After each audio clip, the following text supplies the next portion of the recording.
Hello and welcome back everyone to Kazamaza Chess channel, the channel that shows you games for player that beat 300 points opponent above their rating in rapid and classical game format. So if you have such a game that fit the criteria, feel free to send me the link and I will gladly show it on my channel. That being said, I would like to show you this game that is sent to me by one of my friend. His name is Oyesinok. He is also a member of our team Cool and the Gang, and he's rating around 1300 and he's facing an opponent around the 1800. So that's like 500 points above his rating. So definitely a game worth showing. And yeah, so let's dive straight into this game. And I really love this game. Is very positional chess, and I'm sure so many of you will find it instructive, and you can learn a lot from it, and as I did myself. So let's check it out. So Oyushinoki playing with the white pieces, and he opened with e4, and we have e5, knight f3, and we have the d6, and this is called the Philidor Defense. And the Philidor Defense is one of those classical opening. It's not a hyper modern defense for black, where black undermine white center with his minor pieces, but instead the classical theories where black immediately challenge white center with his pawns. So such like the Caro-Kann and such and such. So so d6 Philidor defense, and here we have d4. So the best and the main line actually is to go for the exchange variation. I mean this is why black play e4 e5 from first place, because to when white plays d4, black can capture, and here you will have to capture with the knight. I mean, it's not good to capture with the queen because you will be breaking the chess principles, not moving the queen early in the opening. And of course, if you capture with the queen, then the knight, then you will be helping black developing his pieces. So black will develop his knight to c6, and that comes with the attack on the queen. So the queen has to go back to retreat on some square, I don't know where. So you will be losing a lot of time and tempo. So of course here, so you will capture with the knight, and when you capture with the knight, then black will jump, develop his knight, the other knight on f6, and that comes to attack to this pawn on e4. Then you will have to play this knight to c3, defending that pawn. And of course it's better from you to defend with the knight better than the bishop, because you always in the opening you need to develop your knight before the bishops. Again, you'll be breaking some of the principles. I mean, there is always exceptions, but I'm just showing you the main theories here, as I promised you that I will be doing from now on in my videos, not just showing you the game, but try to explain the openings and the theories in some variation as much as I can. So so again, another useful information, that when capturing and the knight captures back, and the knight here jump to f6 to attack this pawn, so the knight will force the knight to come to c3, as I said, to defend this pawn. And by this whole operation, black actually preventing white to push for c4. So by forcing this knight to come to c3, this pawn will be stuck on c2. This, and that will be a back rank pawn, which is a weak pawn, and could be a target in the future. And that what plan that was black plan in the first place by whole this scenario, you know. So you see little advantages, but this is all theory. But in this case, black has another plan. He goes for knight to d7 and this is called the Hanan variation of the Philidor defense. Okay, but and here, since black didn't go for the exchange variation, the best continuation for black is actually to push c4, and after it develop his knight to c3, you know. so he will have this very powerful pawn center. But instead the white develop his bishop to c4. Of course this is still a good move, you know, you're developing your bishop, you're putting a lot of pressure here on the f7 pawn, you know, this is weak pawn after all, so definitely a good move. And here black played this very passive and weak h6 pawn. I mean, the idea, of course, to prevent this this knight to come here you know, to have this pressure here, but you know, and yeah, but okay. White castles and knight and bishop to e7, rook to e1. You know, having this trying to pressure the center and developing his piece, and also this rook to e1 comes with another idea. Of course, sorry about that. I'm getting some challenging notification. Not now, thank you.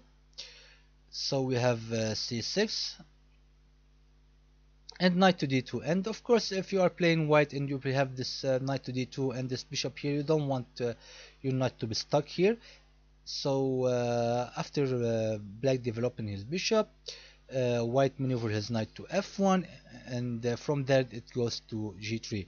So when you see white have this setup where his knight come to d2, you often see this move rook to e1, and that's, as I said, not only have some pressure in the center and controlling this e4's pawn, but also to free the square on f1 for the knight can jump in, and from that can go to g3. So black castles, white as planned, knight to g3, and here black goes for a small tactic. He captured the pawn on e4. Of course, this is not blunder, but even so, it's a bad move, but it's not blunder because there is a little trick here. So it was better for white to actually capture with the knight, not with the rook. But here white perhaps didn't see this trick, because now black capture pushes d5, and here you can go, of course, knight. It was better for knight capture the pawn. And if black captured the rook here on e4, then there is in between move. You capture the knight here, and when black captures back with the queen or with the bishop, so this pawn here on e4, it will be actually an isolated pawn, and white can immediately capture it. So you'll have two pawns and the knight for a rook, which is actually not a good, not a bad compensation for a rook, you know. So you will still be better here as white, you know. But instead white decided to preserve his rook, and he instead captured the pawn on d5. So black captures back, and rook to e1. And this is why it was better to sack the rook and try not to save it, because now actually black can push the e4, and by pushing e4 here, black will have this very powerful two connected the central pawns, and black will have the advantage here. But here black played not very accurate. He made a mistake. He captured the pawn on d4, and suddenly now white is better.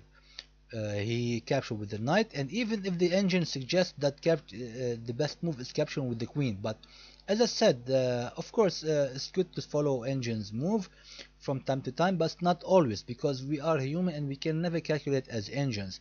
I mean, if you captured as the engine recommend with the queens, then the bishop can then you will be helping again black to develop his bishop to their optimal squares.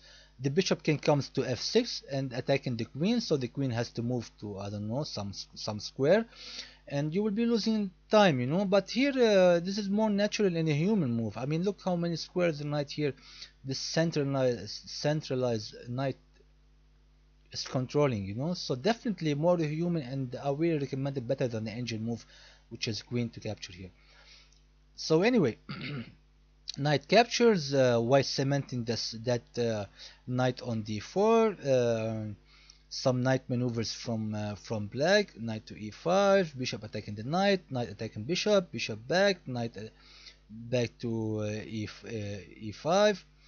Some maneuver while attacking the knight, and here knight to finally to do d6. And of course, black tried to use this output that he created from this pawn on from e5. And this is simple chess, principle chess. To have a pawn can be very powerful output for your knights in the chess game.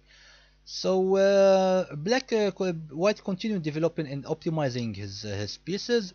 Rook to c1, having trying to control this semi-open file, and of course in the future he can push some idea to try to push this c4 square, this c4 pawn.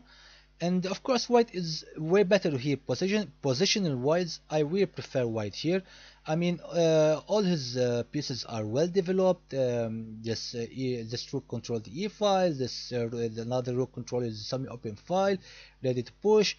And all these minor pieces are well developed, while black is falling way behind in development. I mean, the rook can never be connected in the near future. The queen doing nothing, absolutely nothing. This light square bishop yet to be developed, so black is definitely way better here. So really nice positional chess from this 1300 player. I mean, really impressive. So well done, my friend. So and here this is another passive move from black. I mean, he immediately uses his outputs. I mean, I don't know why. This is very passive because now white happily captured the knight, and not also captured the knight, but also black just blundered the pawn. He lost this pawn for nothing now. So this is 1800. So never be deceived from high rated player. Don't panic when you play them. You can beat them. So and this is a good example how they are playing very passive and don't know what their plan is. So anyway, he comforted this rook on from e8, and white capture, queen captures back, and we have this queen to d2, having this queen and bishop battery. Maybe some attacking idea, maybe sacking the bishop here, bringing the queen to the h file. I mean, all those ideas. So we have bishop to g4, white try to kick it out, bishop h5, g4, and the white now, black now has this those bishops defending the king. And this is very nice move from white. He played here f3. And of course now the engine recommend to play rook to e2, try to attacking the king, the queen, and to have more control to control this e file. But as I said about the engine moves, you already know my opinion. I don't want to repeat that. Actually, I like this f3 move because it solidifies, creating this very powerful pawn structure around white king. And in some cases it prevents this h5 move, because now if black try to capture here, then you can capture, sorry about that, you can capture it back, and you will have this and the king can come to g2, and the rook can come to this controlling this h5. So a very powerful pawn structure around to make your king more safe. So I really like this f3 pawn. Yet again, another positional move from white. This 1300 player, don't forget this. Very impressive, really. So rook to d8, extraying the queen. So of course queen has to move, and white is aware of this. Queen to d7. Now rook to d1, extraying black queen. Rook attacking queen back to f3, and all those, and the queen, the queen and the bishop controlling all the dark squares around the white king, and with this very powerful white pawn structure controlling the light squares. I mean, black can just dream of having to break this very powerful defense. So there is nothing for black to do here. Very nice from white yet again.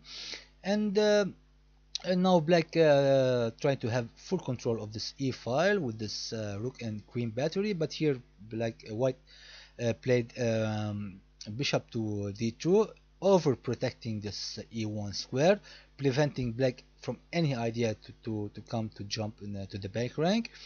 So here we have bishop to h4 attacking the queen, queen back to f1, and the queen to d6. Of course, the idea here is to control those dark squares. But here there is a very simple yet very powerful defensive move from white who could actually play, which is simply push the pawn for f4, you know. And when you if you play f4, then you are blocking this diagonal on the screen, and this f4 already protected from both the bishop and the queen. So this bishop will be doing nothing, and this queen will be separated from the bishop, so black will have nothing. But here instead actually white make a blunder.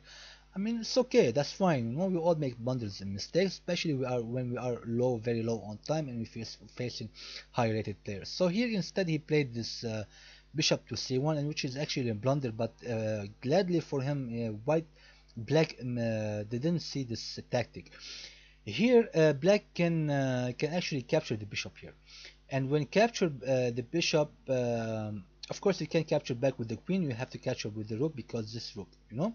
So when you capture with the rook, then black don't capture back, but instead he will play in between move, and this move is of course hopefully you may see it, this queen, this to g4 to g3, that comes with a check, and wherever white plays here he is losing, because if you try to play to block with the queen, then queen takes queen, king has to take, and then rook takes rook on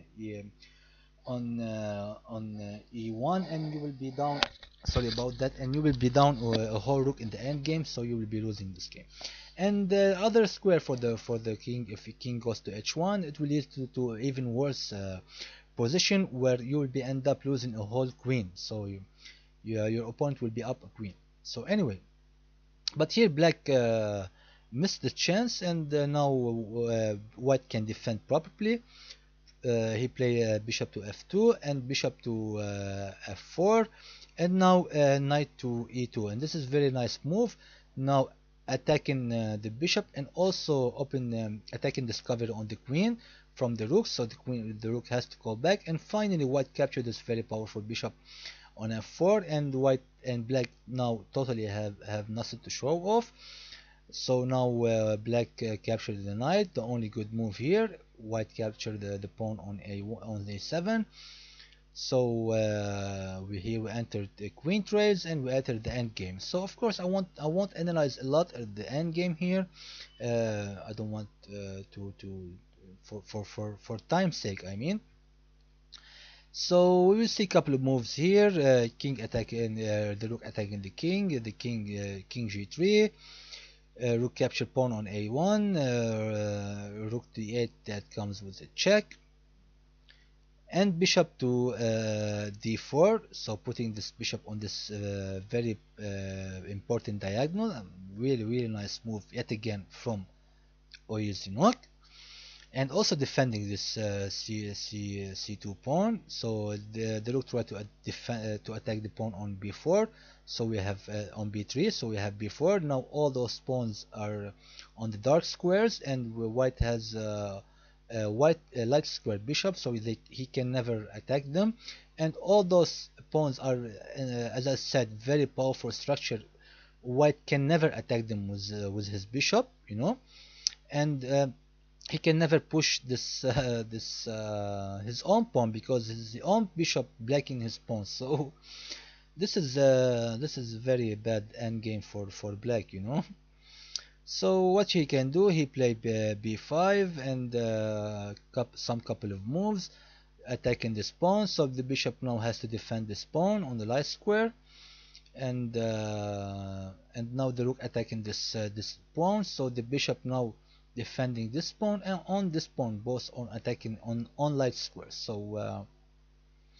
So white start to advancing his pawn, and we have king to g6, and now h4 h5, sorry, and and of course you can't come to g5 because then f4 is coming, and you can see there will be a checkmate actually, because there will be no squares for the king to go for. So if king comes to g5 and white played f4, this will be a checkmate. So king has to go back to h7, and as you can see, as you all know, or if you don't know, when you enter the end game, the king can be a very powerful piece, and an active king in the end game can win you the game actually. So, and here as we can see, white has a very active king, while black king is totally out of the game. So rook to b8, totally dominating the back rank, and with this bishop here, so preventing any idea for black to try to bust up the king side here. Very nice positional play yet again from Oyus, very instructive game, really impressive ideas. So black is trying something here, and couple of moves, and here and here black made the biggest blunder in his game. He actually played this this blunder, g6, and here there is mate and one, and and uh, and yeah, rook to h8, and this is checkmate. The bishop controlling all this diagonal, and the rook comes here, the bishop defend the rook, and this is checkmate in one. So so yeah, um, so yeah, this is the game. Very nice game. I mean, yes, here I didn't want to mention it because it's at least the same thing. Here the white captured the pawn and then black captures back, but it's the same idea. Of course, when you are if you are low on time, maybe he didn't see it the first time, but next time here it was actually black last hope to save his game. But when he captured back with his pawn, then second time Oyusinok didn't show any mercy, and this time he actually saw this very powerful move, mate in one, rook to h8. So yeah, a very nice positional instructive game. We all can learn from it, really, from opening to middle game to end game. Very impressive from this 1300 player, so so yeah, thank you a lot, dear Oyusinok, for sharing with us this really nice game, and for all of you who are watching this video. Hopefully you are inspired from this game, for you to do better, and you can actually beat high rated players, so go for it. Don't be afraid, don't be panicked, because I read a lot in the chat that, yeah, oh my god, I'm getting paired with very high rated players. Don't be afraid, don't have such mentality. Go for it. You are seeing it live now, live examples. You know how you can defeat those guys. Just play very good chess, positional chess. Defend well, attack well. Be patient. Wait for your chances. Wait for your take advantage from your opponent mistakes. Have this mentality. So anyway, I'll put the link for Oyusinok profiles for you to feel free to follow him on the chess, and also offering your friendship to him. He's a really nice guy as well, so you'll enjoy his friendship as much as I am. So yeah, that's the game. I really hope you enjoy it, and I'll be waiting more games from you. So and I will see you around.